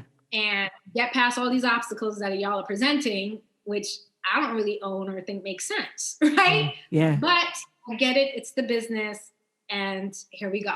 Yeah. Just create. You just want to create. And you're like, just enjoy the creation, y'all. I'm not trying to do all this conventional stuff. But, for folks that don't know, I mean, you do so much for the community, and everything about you is so beautifully intentional, from the characters that you say yes to creating your production company and its name, the Smith and Grace, that also has meaning in the name and what it represents for folks that don't know. With the company being about creating thought-provoking content with empathy being an anchor, how do you stay so grounded, and what does it mean to be able to pay homage to those that have supported you in your journey outside of family? Yeah, grounding for me does look like setting boundaries, and protecting my space. being honest when I need time to myself, be honest if I am overwhelmed or frustrated by something, allowing those feelings to exist. In this past year, the earlier half of 2020 was like, it was like a wild card, right? And very early on, I identified that it's going to change our industry forever. The way we lived before is no longer going to exist, right? In that same way. So I accepted that out the gate, but having to take that time rather than be the rat race of just, all right, being the actor, putting stuff out, trying to put stuff out, doing videos, putting monologues. Like everybody kept wanting to put out. And I was like, man, I just need to sit with this. I need to feel my feel. Like we have to grieve. This way of life is no longer going to exist. We're going to have to grieve all the losses, and so for me, it's like self-care, setting the boundaries. I've come to really appreciate it I always say, having a circle of people around you who are grounded. Most of my closest friends in my circle, and I even said at the beginning, like, if it's just you and one other person, if y'all are aligned, if it's just a line, rock your line, you and that one person. So in the beginning of this, it was me and my friend Adair, and who is still around. He's still my ace and will forever be, right? And he was an example for me of like friendship, as is Jerome Smith, who is one of the people my production company is named for. And there's been other beautiful souls in my life who have served some kind of function and shown me what support really looks like, what it means to have healthy boundaries and people who are really for you, the person, not what you might be doing, what it might look like, where it may lead, or any of those things, right? So I think that really helps me a lot, because when I am in a space where I need support, I have those people and people I can trust that you could just be completely messy with. Like, everybody needs those, either one person or individuals where you could just be messy. You could be confused, tore up, and still, and still beautiful. Tore up and like, yeah, you might be distressed, but everybody's just still loving on you, and you can still be yourself in it, right? And not feeling to hide it. Mm-hmm. So that's really, really, really important. And I think being true to oneself, I came into this designing what this will look like for myself. And empathy is something that I think is important. I think it is important for us to be intentional about the work that we put out there. What are we reinforcing? There's been a lot of damage done by the hands of our media, right? And we understand it's a business and people do things. They were trying to make money. I understand society was at a different level of awareness, while we were growing up and even generations before, but we get to choose and we get to change that. And it takes enough of us saying yes to certain things and saying no to certain things for people to realize, oh, well, maybe we should be creating that, right? And so Smith and Grace, for me, in the name, while the Smith part is for Jerome, who has since passed, and just a huge supporter of mine from when I was like 14 years old in sculpting. So he never got to see the acting evolution at all, right? Yeah. But was so powerful at that time in helping me to realize, like, oh, I'm an artist. He exposed me to so much. He was like a bigger brother. And I think when you don't have access to certain worlds, but there's someone who is exposing you, and I don't think he was. I was just like the younger kid, being like happy to just tag along, right? Like, yeah, I get to go out. I get to be, we get to go to movies. Like, it was like your way out of the house, back to Caribbean households. Right, exactly. Like, oh, I'm going. I get that. It's Jerome. He's an adult. Right? It's good. Okay, cool. We out. Right? Yeah. You got the safety. So it was part of that. And then for Grace, it's twofold, because Grace was the name of my teacher in high school, who saw me from like just fine art and painting, and I was always working larger scale, who then pushed me into doing more sculpture, mixed medium, and then really fostered me into ceramics. And girl from Brooklyn, who would have known I would have done ceramics or any of that stuff? I didn't even know I had the skill. I didn't know I had the interest, the desire. Had no idea it was a part of myself until I was exposed to it, right?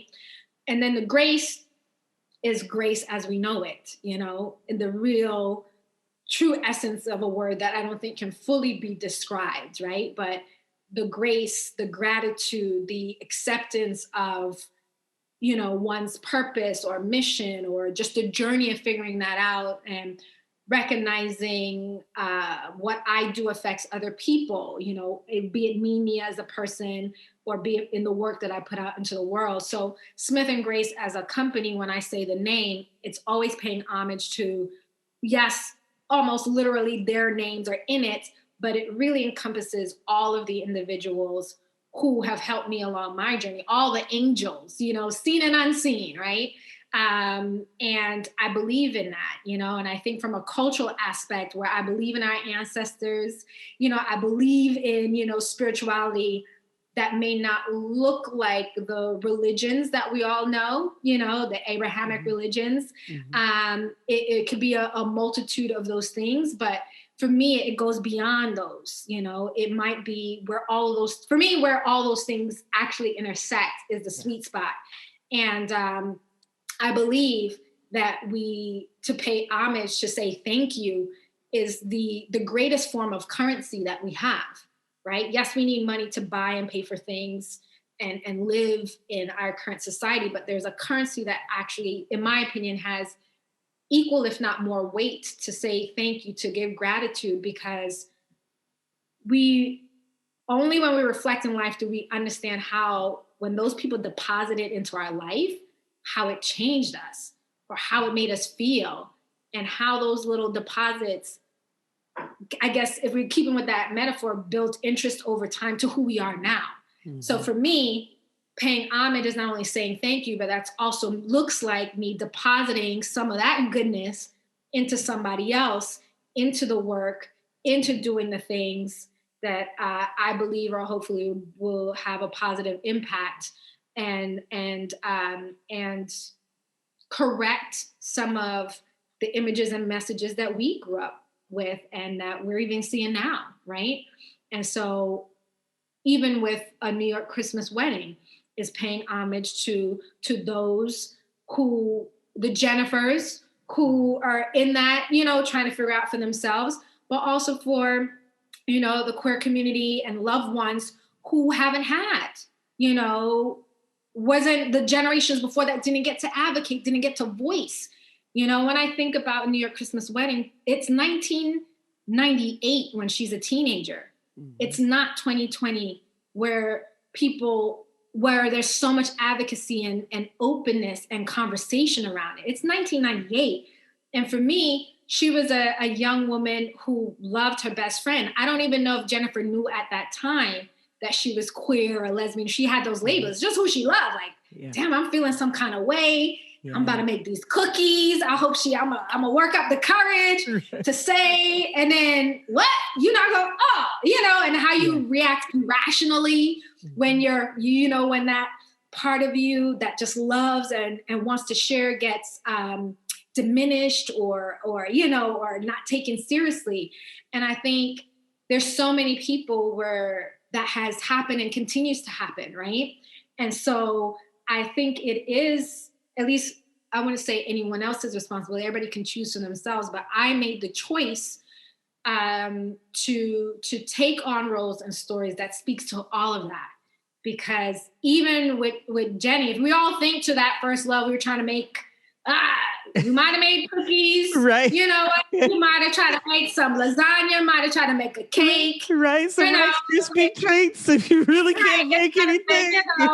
Hey, you want me to? You need help? You know, it might have been so many different things, right? Yeah.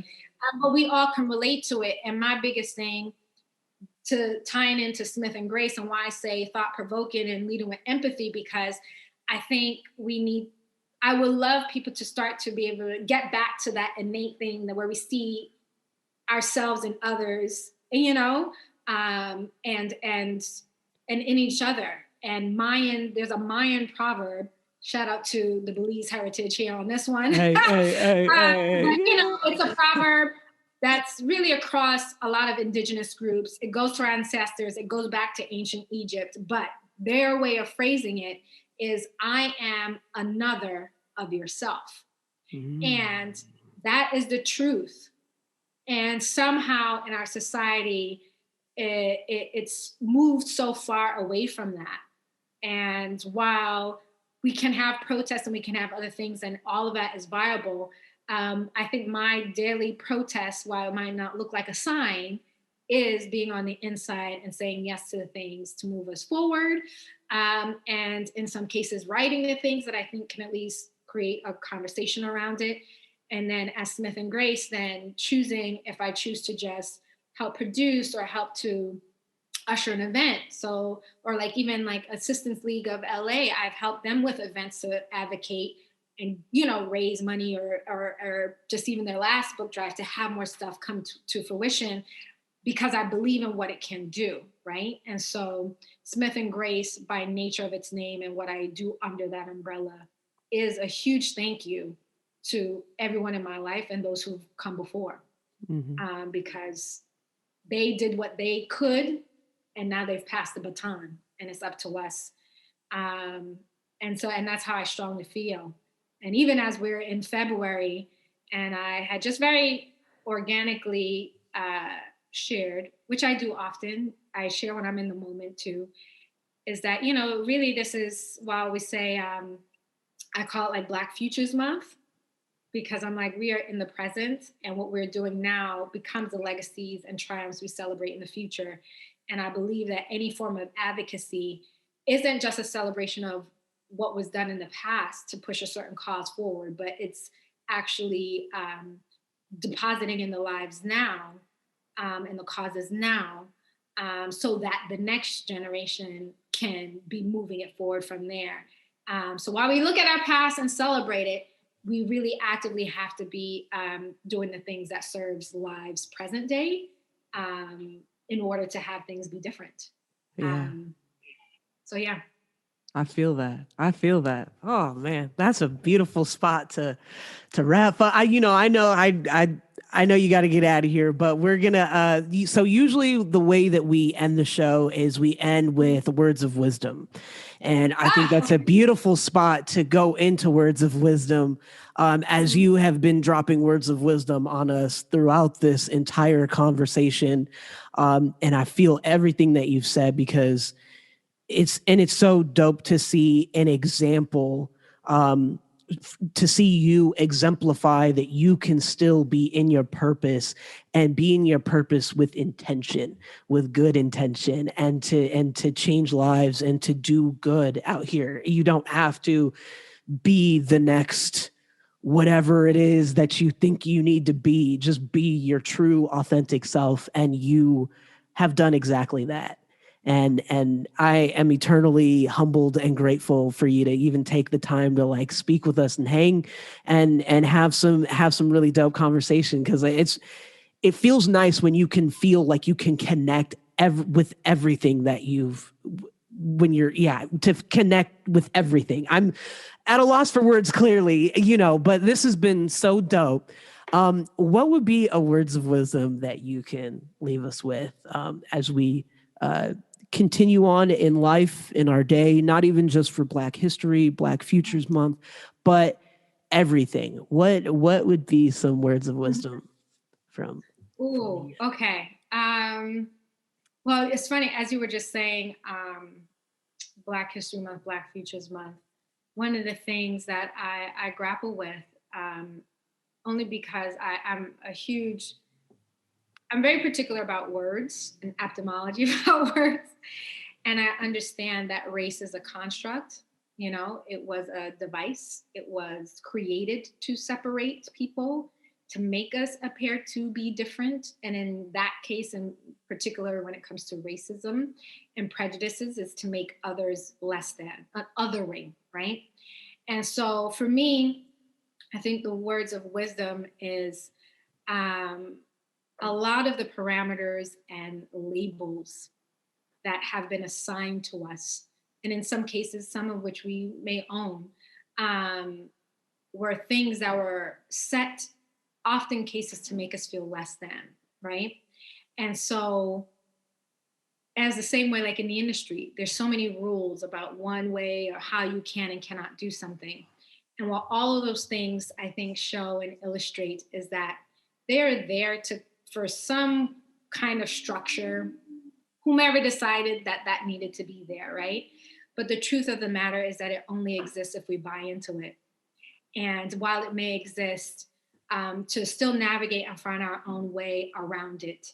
And by being true to ourselves in knowing that, our lives, who we are, the multitude of who we are, from our varying interests to the various ways we choose to identify, right? And I'm not saying there's nothing wrong with how we choose to identify. I think there's nothing wrong with that, but understand that there's some things that we may be looking at about ourselves that may feel like limitations because that's how we were taught or conditioned to believe, but is not so. And the more we continue to live in the power of who we are, and that doesn't mean it looks like having to do something grand and big, the power is in declaring for ourselves.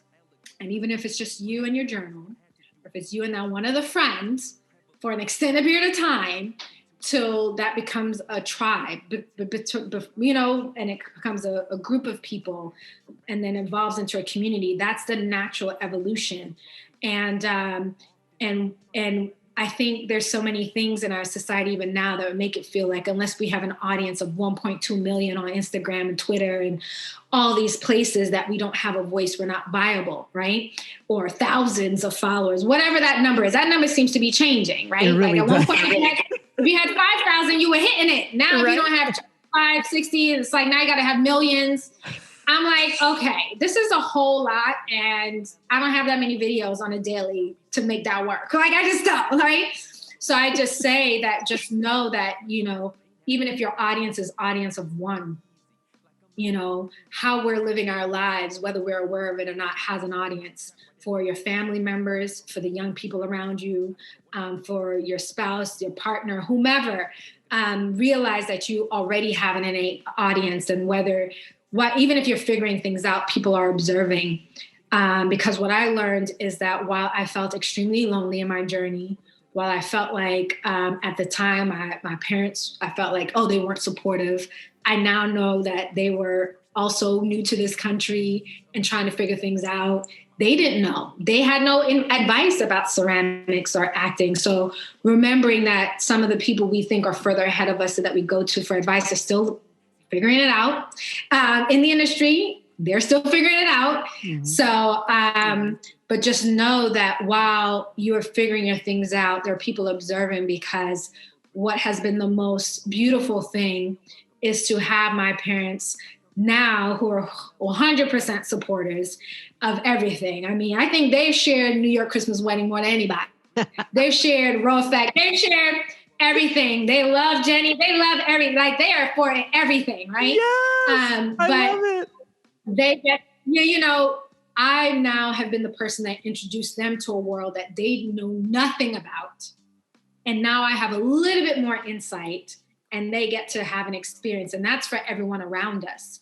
So sometimes being the first or the one to do something different, you get to expose people to other things. And I've now had so many conversations with friends who are exploring different things for themselves, and being able to be of support and have the empathy of what it feels like to do something new. And that's for everyone, whether it's, all the life changes, which, by the way, is like kind of what Four Seasons is about. It's like all the changes in our lives. In this case, it follows a couple and the changes in their relationship, but it's true. We go through so many things in life, and but it's universal. So I just say, just continue to be true to yourself in whichever way that looks like.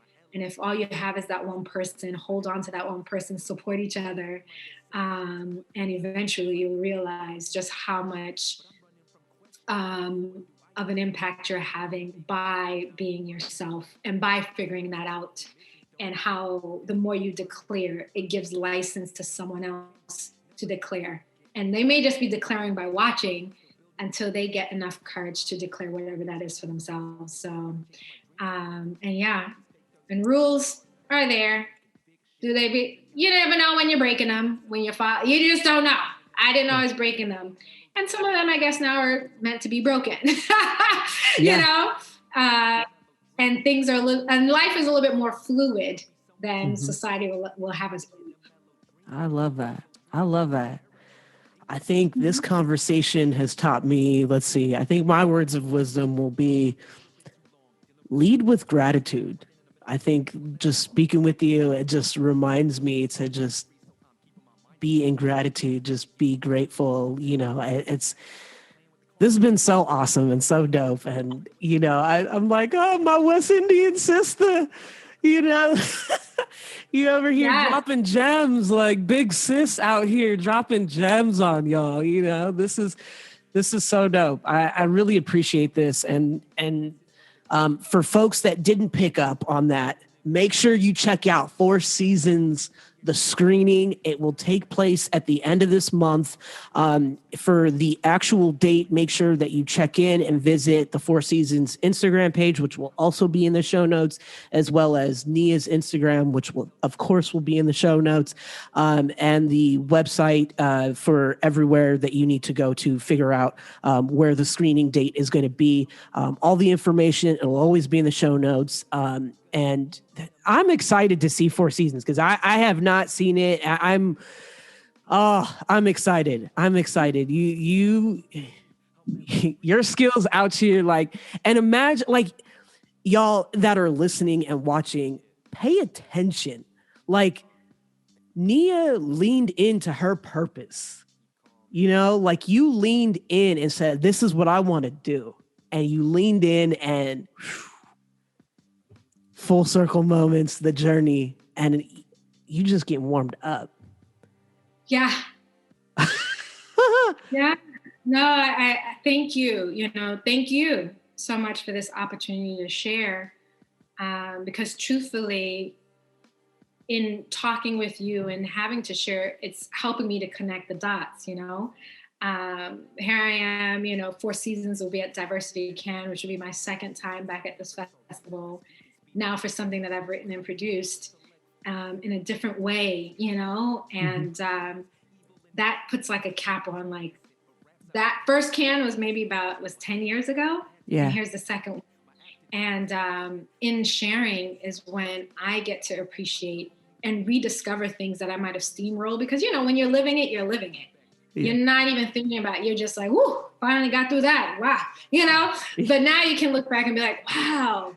Like, literally been like, oh my gosh, if I hadn't gone to Labyrinth, I wouldn't have met Atoja. Yeah. And I can't tell you how many actors at the time and different people were in my ear telling me how foolish I was for not going to American Black Film Festival that year. How it was a terrible choice. Do you care about your career? And I was just like, but I worked really hard, you know?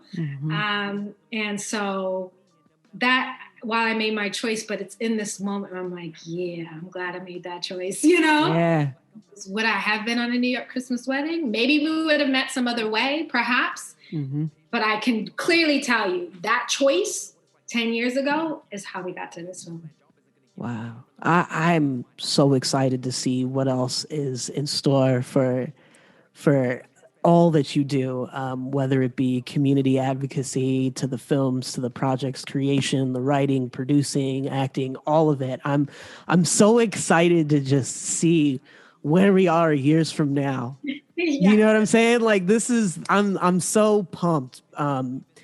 You always have a home here. This is, you know, I'm going to throw some Spanish out there. Mi casa es su casa. So if you ever need a platform to get the word out, check out the Four Seasons screening, as well as the Row Effect. Of course, A New York Christmas Wedding. If you haven't already seen it yet, y'all need that love story in your life. Such a great movie. I really love that movie. I might have to watch it again. But make sure you check that out on Netflix. And again, y'all, if you want to volunteer or give a book for the book drive, I will have the link for the Assistance League of Los Angeles doing their book drive, or anytime that you want to donate. I will have all of that in the show notes. And again, I'm so grateful for you to just be on planet Earth and for you to continue doing what you do. Please continue to do what you do. We are cheering for you. And this has been awesome. I think this is a great spot to end the episode, and we will see you on the next Jam Pack.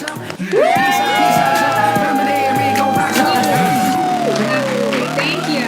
Thank There's no grub, we got the homeless saying, y'all better come my way, y'all better come my way, okay, and say, y'all better come my way, I'ma make a statement day by day, y'all better come my way, y'all better come my way, okay, and say, y'all better come my way, I'ma make a statement day by day.